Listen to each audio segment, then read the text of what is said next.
Welcome to Out of the Common. We're a brother and sister duo with extravagant goals where we've had to bridge the gap from perceived reality to actuality. I have an early stage mining venture, potentially worth many billions, and Vanessa, she's an experienced healer. She connects the spiritual, energetic, and physical pathways within her functional wellness clinic. Join us here every week as we discuss some of life's adventures, current events, and ways in which true healing happens. By experiencing life through a different lens, you may indeed just find the path that's right for you, and that is what we hope to achieve.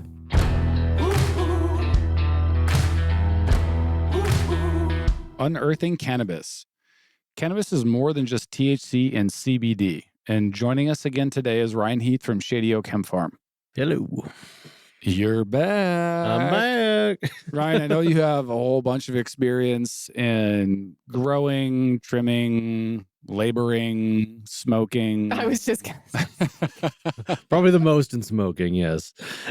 But also others. There's a lot of people out there that still hold the stigma of cannabis or weed or marijuana is really bad for you.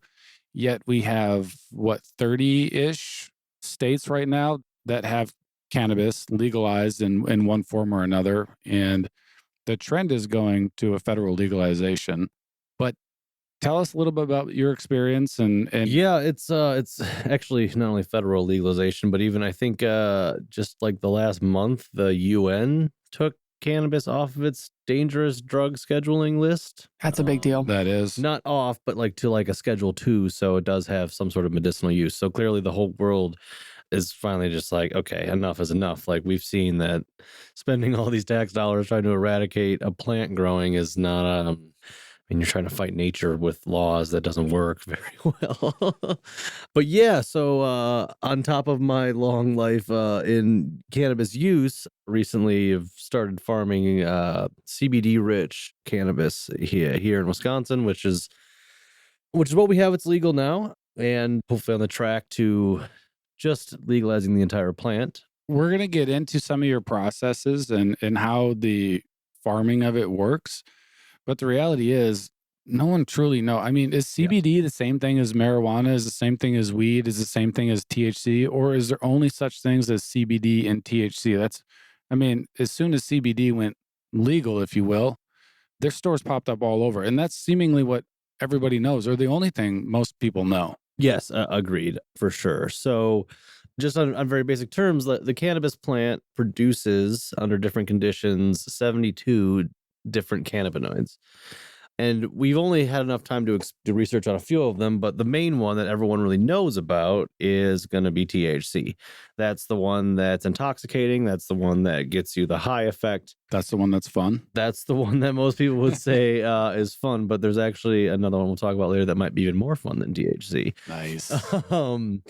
But that's the main one that you think about when you think of someone getting stoned. Now, where CBD came from, that's another cannabinoid. Basically, they found it generally when they were doing crossbreeding of THC plants, when they wouldn't work out very well, they were getting these plants that were high in CBD, which was seen as very unfavorable at the time because that's not what you're going for. You're going for the intoxicating effect. CBD is calming, but there was no market value there. When the government finally kind of said, okay, well, this is not intoxicating, so they kind of made the distinction finally to the public, even though it technically was on the books as THC was illegal, but everyone just assumed that meant everything in the cannabis plant. The government kind of clarified that and said, okay, well, no, not everything, not the whole plant. Cannabis is not illegal. The compound THC is illegal. Well, they had to, right? Because and this is full circle for you because you were brought up here, but Wisconsin back in the day used to be, I think, number 1, number 2-ish state in growing hemp.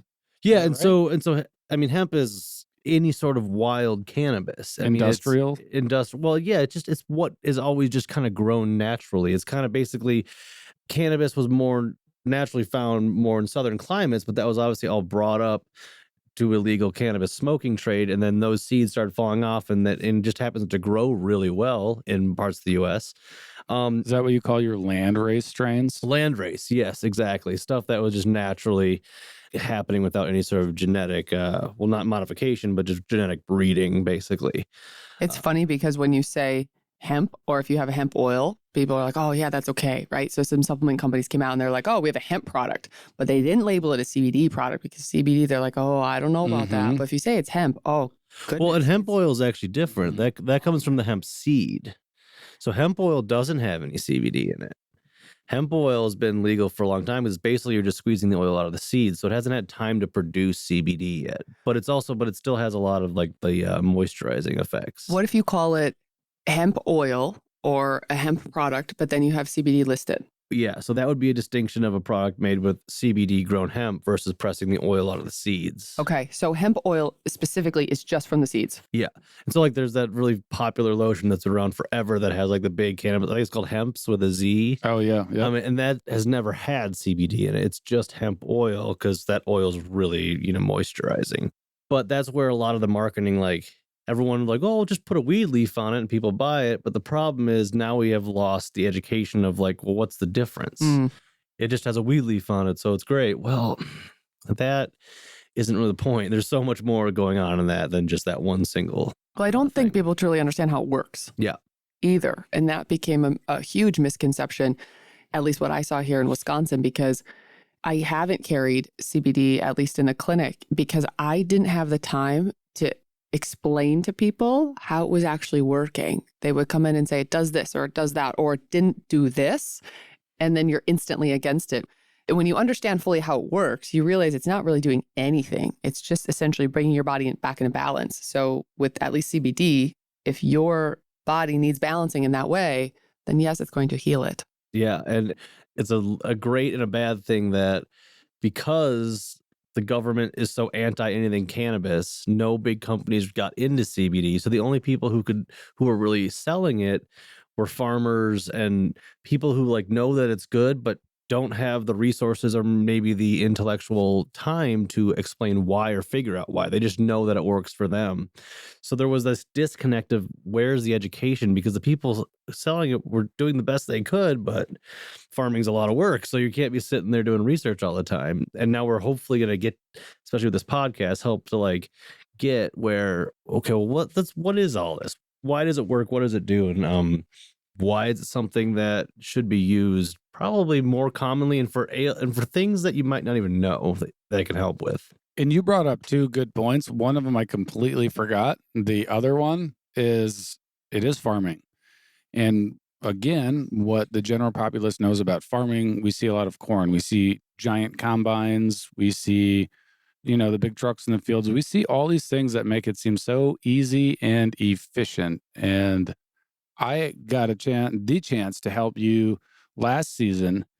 And let me just say, it's a lot of work. Yeah. It's all done by hand, which people don't understand. So when people look at maybe quality or price, they don't realize that's actually what they're paying for. They're not paying for this big machine to drive down and harvest it for you. Every single thing is done by you. Have to cut each plant down individually and so load how it to a many trailer. acres did you grow last year? So we grew about 9.5 acres. So we planted about 15,000 single plants.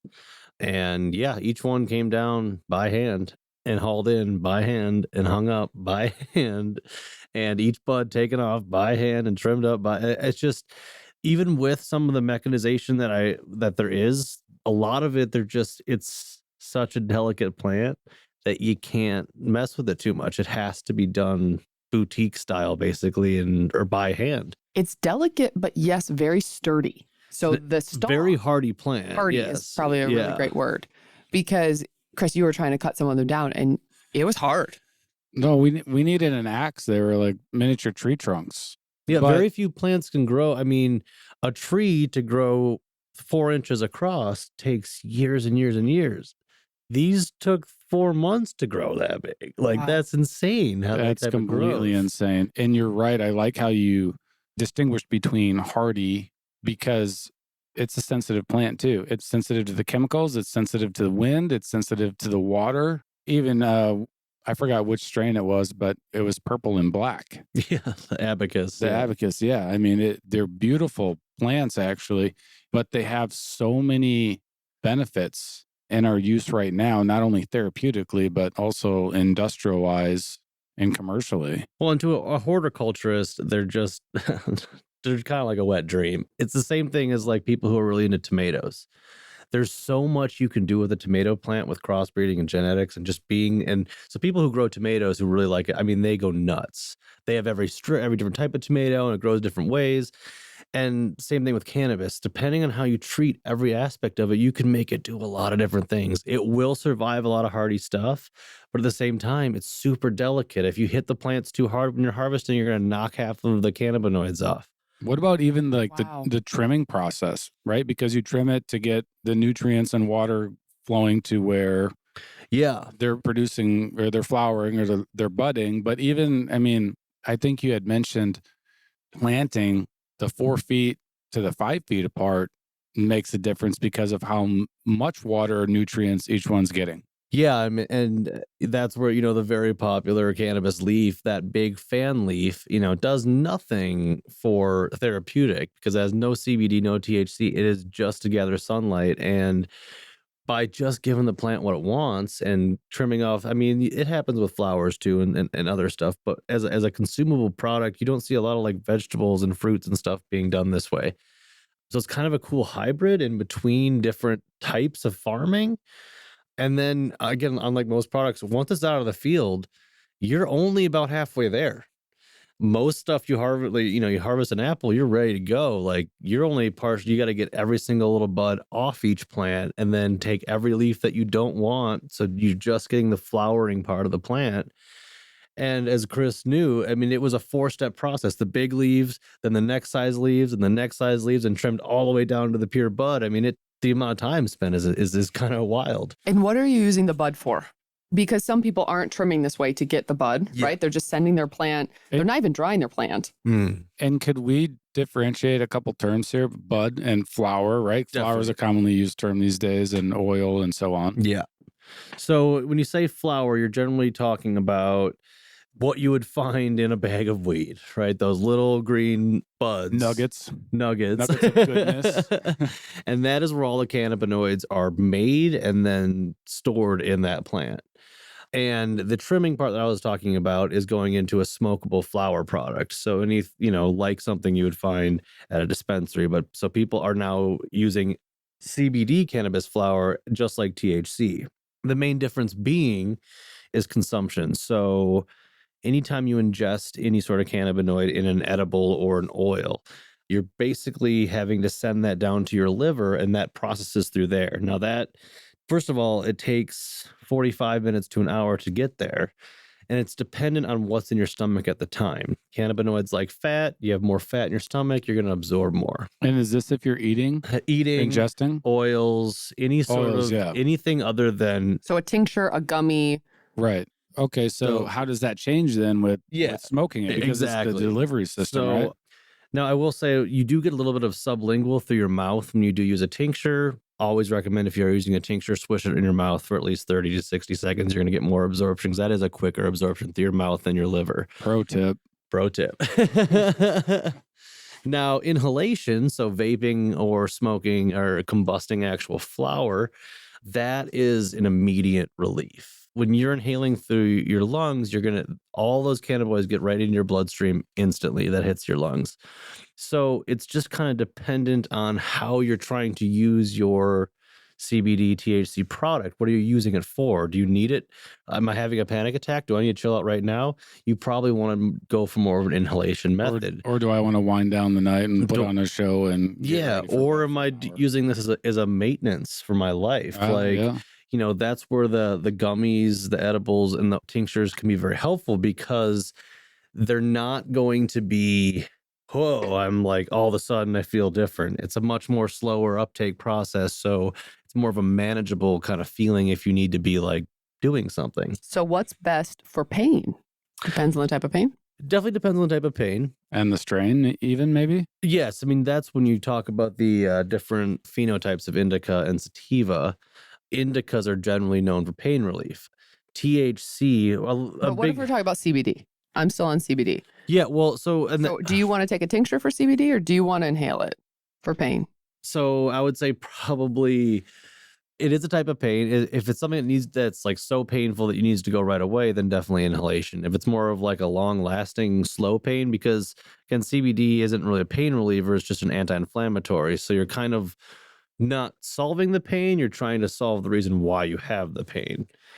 So explain the difference between creams, because this has become really popular. Yeah. You can even go get your nails done. You can get a pedicure and they'll have a CBD treatment now. I love the CBD in my beer for $17. There you go. Right? Right? There's all these products with it in that are edible.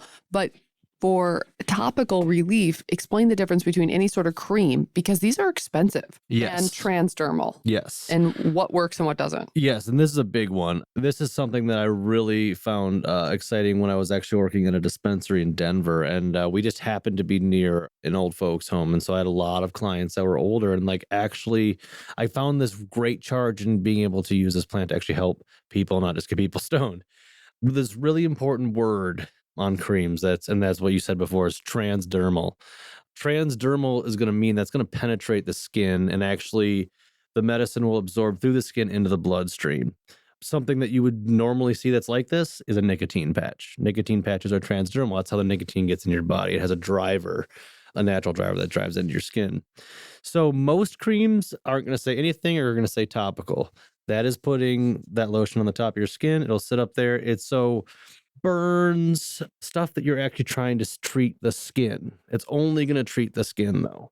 So if you have arthritis and you want relief, pain or inflammation relief, a cream is not going to be your best bet. A transdermal cream would be. Transdermal would. Yes. Now, transdermals are the really expensive ones. And the reason is because they work. You pay for what you get. For arthritis, any sort of back pain or knee pain, anywhere where you have like a localized spot, that's going to drive that CBD right to where it needs to be. And from my experience, from a lot of people, it's instant relief. So this is key, because so many people, at least I've run into people that say, hey, should I use this topically? Or I used this topically and it didn't work, because it wasn't treating something on the skin. They were trying to heal something that was going more internal, and they didn't have access to transdermal. But even creams these days, I mean, this has become such a market. And here's the marketing aspect of it is, this is the new thing. This is the big thing. And if you make it look pretty, if you say, oh, it has so much extra strength, or it's this CBD, you think it's going to work. And you're paying in a lot of ways for nothing, or you're paying for stuff that doesn't work. Which brings up a good point, because what is the therapeutic dose of CBD? One of the few studies out there that shows this, and Mayo even says that you need at least 140 milligrams of CBD to be anti-inflammatory. And most tinctures or gummies are maybe 30 milligrams and less. 60 is kind of this high extra strength dose. So you're getting 60 milligrams. You need to do that 3 times to get enough of a dose that's possibly anti-inflammatory. And really the issue is, we don't have, as Ryan said, we don't have enough research on this yet. Not only that, but we have so many different products. So right now, marketing is absolutely killing the game. Like if you have good marketing, you're selling a shit ton. And at the end of the day, most of us don't even know what we're looking at, what we're getting, what they're specifically used for.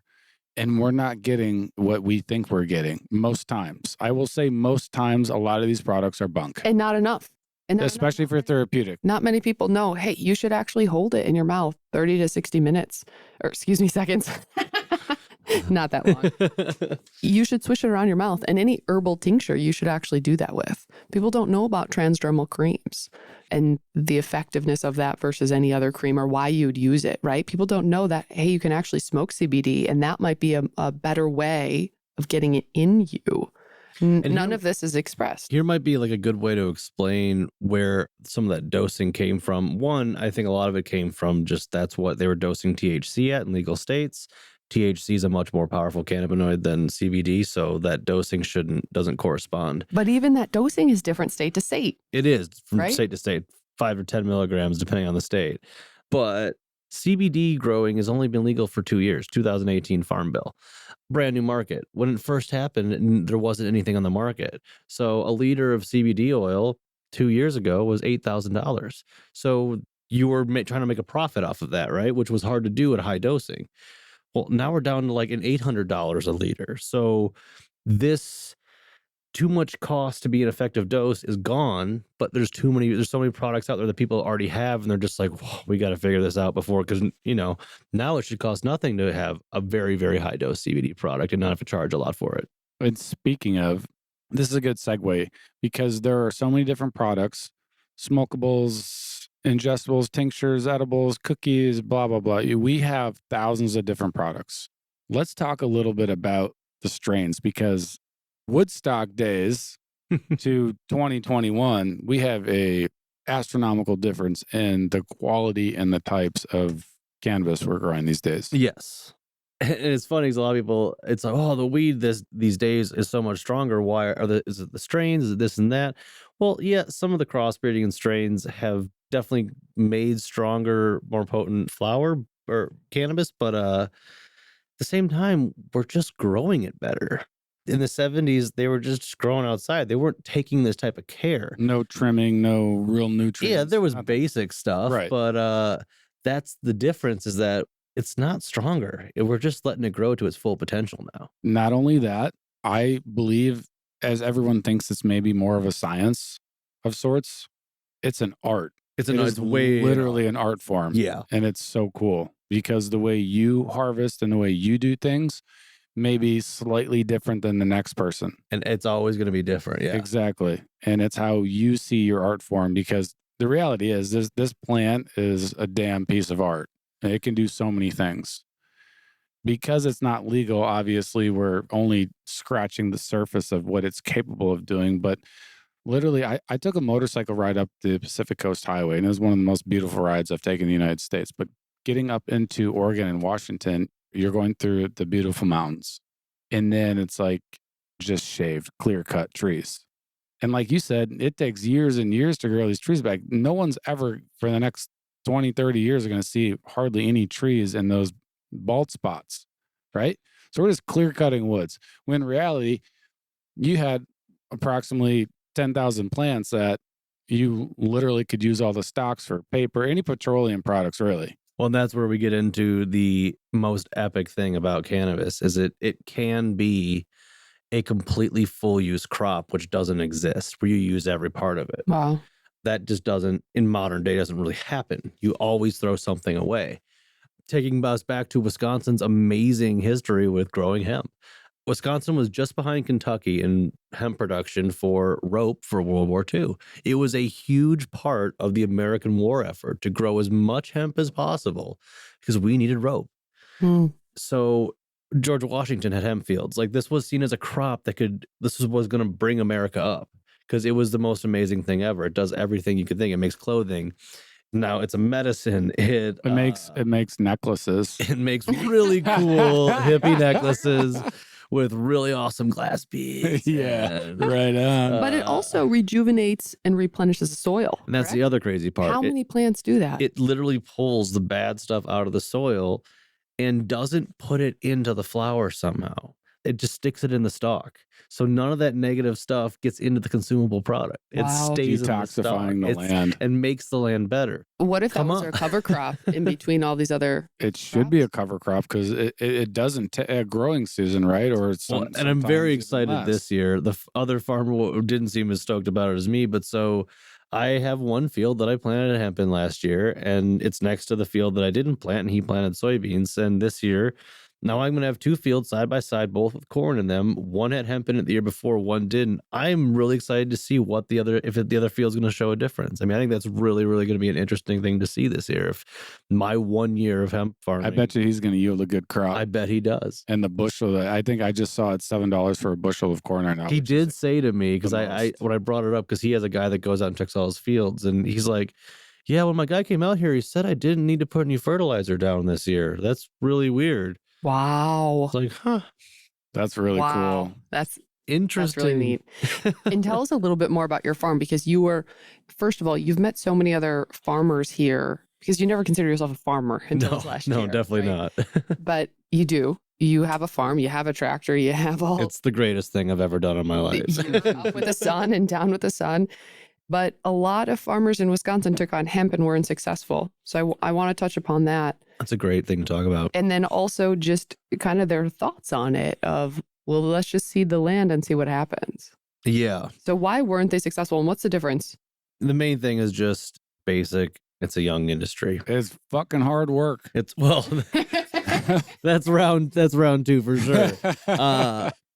But I mean, one is when an industry doesn't exist, the first year, everything's going to be skyrocketingly expensive because it doesn't exist yet.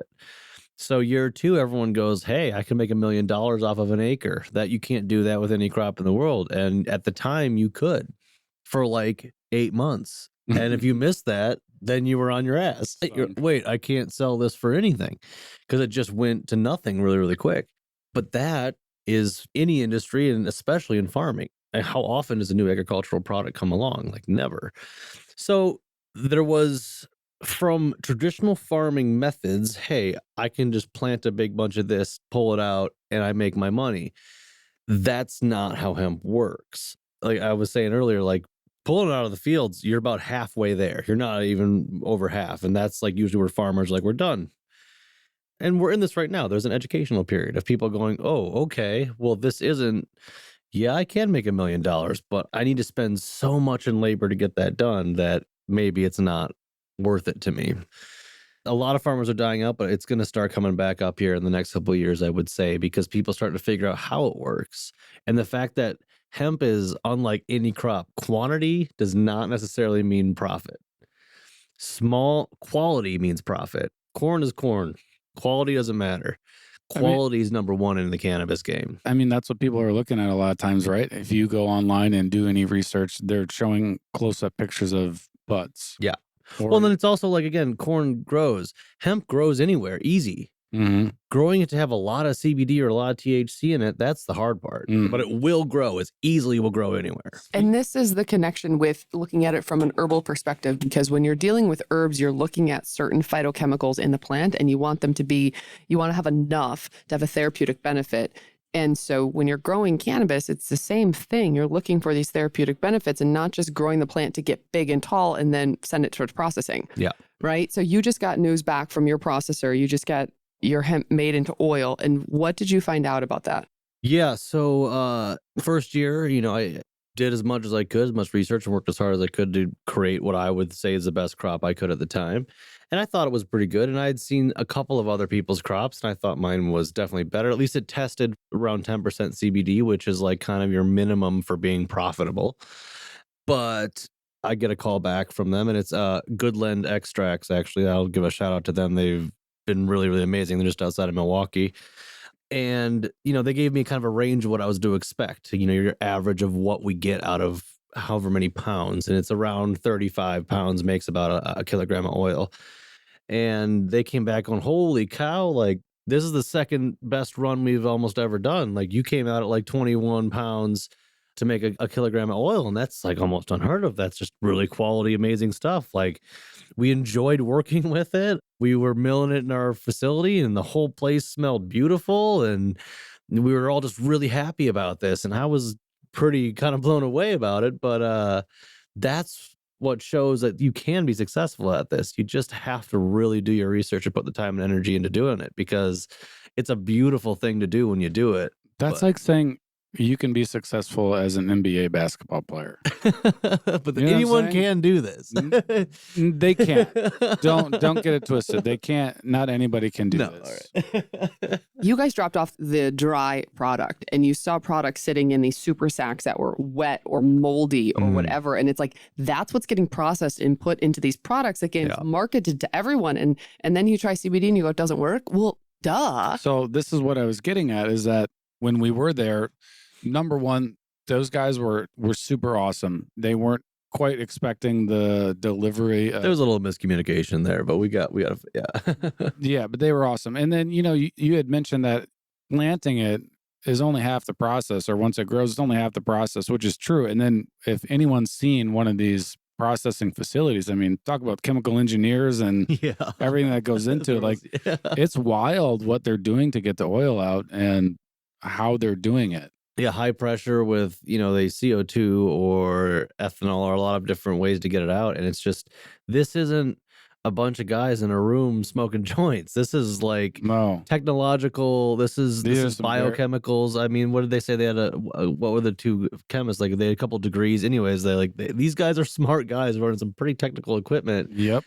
To get this stuff out of this plant. Yeah, and then logistically, because it is true, we did see a bunch of super sacks. A, they didn't smell good, but B, some of them were wet, so they were opened up outside. But as you know, and I experienced helping you once, pulling it out of the field, I don't even know if that's half the battle at this point. Yeah. You know what I'm saying? Might only Because you're drying and your temperature is what everything has to be at, the moisture rate, how long they're in barrels, if they're in barrels, or how are you drying it? Are you hang drying it? I mean, there's so many factors that go into it. And here in Wisconsin, it's a very damp climate. The battle with humidity every day. Yeah. So, you're doing different things to try and take the humidity or moisture out of the air to dry it out quicker. But then you don't want it too dry because then it's bone dry. And if you're selling the flower, I mean, there's so many things that go into this, and it hardly starts just at the field. It goes much further. But with that being said, kudos to you because you grew a kick-ass crop. Yeah, thanks, number one. But back to what Vanessa said is that this is the stuff that's showing up in the processors. Yeah. They made a deal with you because they knew where you were growing it and how you were growing it. They probably wanted to make a better deal with you because of what they got at the end. Yeah. But they were not making this deal with any other people. I can guarantee you that. Probably not. I mean, what's the time frame between us being there, which was 5-6 months after growing season, and it's still damp? I mean, mean, that's that's like that's possible. exactly. I mean, that must have smelled awful. Wherever it was being stored, it probably did not smell very good in there. But that's the difference of this, Yeah. this crop. And we call it a crop, but really it's an herb, and it's Everything. Right. It's all in one. That's why it's the science and the art and all of it combined, because you can't just chop it down and then just stick it there. You have to take care of it throughout the whole process. And then even once it's pulled off the stalk and in these bags, you still have to make sure it's not getting moldy. It's still dry. It's still okay. But that's what people are getting, is that moldy product. I know. Well, and if you want to just talk about basics of putting energy into a product, I mean, to make any sort of good cannabis, lots of positive energy has to go into that. Mm. If you don't want it, if it's not put in there, it's a bad product and it's not going to work as well. Just won't. So you were growing different strains based on what? Why did you pick what you picked? And I guess maybe a little basic going back that like CBD and THC come from the same plant. They are no different in the field or in the pot. They are the exact same plant. They have just crossbred different plants to produce different cannabinoids better. So there will be THC in every cannabis plant pretty much that grows. Just depends on how much. Okay. There will be CBD. Well, and then we'll get into CBG here in a second. So There's different cannabinoids is what you're saying. yeah, there's 72, and by crossbreeding, you can get each one to flourish in a different plant. And that's where we're kind of going, trying to find different ones to do that. So yeah, I chose strains based on harvest schedule, which I think also hurt a lot of farmers because you only have a couple week window to harvest once it's ready. So if you plant all the same stuff that's all ready at the same time, you have a couple weeks or then it's done. So by planting strains that mature at different times, you can regulate how you harvest. And I think that would help a lot of people as well. And regulating, I don't know if it's a national or a federal mandate or if it's Wisconsin, but what is the percentage of THC that you're allowed to have? Yeah, so that would be a federal ruling. And as of right now, it is still at this 0.03% THC to be legal. So with all this crossbreeding going on and any number of things that can happen, not anybody can do this. A good point. Yes. 0.3%, that's virtually nothing because it's a tiny window. Tell them what happens if your average is above 0.3%. Well, and luckily this has just changed. Up until a month ago when the FDA came out with its rulings, if it was over that 0.03, even by 0.1%, destroy. You have to destroy everything that it has that. Burn the crop. Burn the crop. Wow. Destroy your products if they come out like that. They have finally said that because now they have found ways to remediate THC out of oils so they can actually remove it. That has now gone, and in Wisconsin, that you can now, if you do get over, you still can't have over 1%, but if you get over a little bit, you are allowed to remediate and still sell your product, which is a great, huge step forward. And it's like sad that it took this long to get there. But Could you imagine wanting to go into this knowing that your whole crop could get burned down? Like that's a huge by it chance. from 1/10%. Yeah. A 1/10%, you've lost hundreds of thousands of dollars of investment. And you have to sit there and watch, and you have to burn it. You have to watch it burn. All that work. So no wonder, obviously, not everyone's going into this, and no wonder not everyone's successful.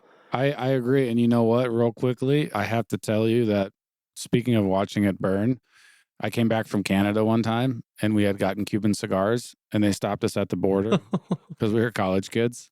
And I took the rap for like 7 Cuban cigars. They pulled us into this giant, I don't even know, it was like a 10-foot tall metal garage door. Guys came out with guns. They ripped apart the whole car, made us sit in a concrete holding cell. For some cigars. And I had to file paperwork with them. And he was just about to break them in half and throw them in the garbage right in front of me. Apparently that's a thing. I don't know. I asked him if I could stand on the Canadian side of the border and smoke the cigar. He was not happy with that. No, I bet not. So I know what you're talking about when you say you got to sit there and watch it burn. Yeah.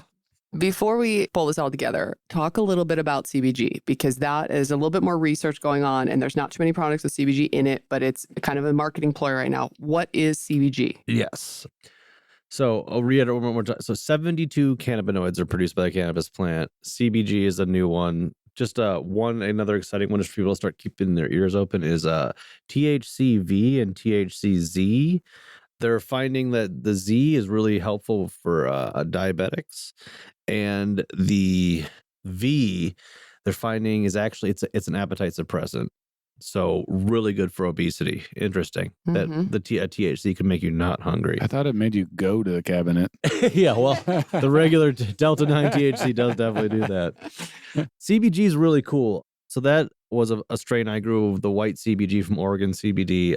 So CBG is known as the mother cannabinoid. So when the plant starts growing, everything is going to start as the CBG, and as it grows, it'll produce into THC, into CBD, into other things. So every plant will start with it, and then by the end, it won't have any of it left because it's all turned into all the other. It's like the original cell in the body that turns into all the organs. Exactly. And what's really cool about this cannabinoid is that it does not bind to any of this, to your CB1 or CB2 receptors, where all the other ones will bind to 1 or 2 of those.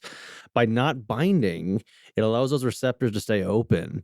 So it's going to allow you to uptake more of whatever cannabinoid you're using at the time. On top of that, they are finding some really cool antibacterial properties. They've found that it can almost nearly stop the spread of MRSA when that's happening in a hospital or a prison, say. MRSA also being somewhat relative of the COVID, virus. So there's definitely some more research to be done on the fact that they can stop the spread of infections. But just that ability that it does allow you to uptake more of any cannabinoid is going to help with that dosing problem that we have right now with how much dosing we need.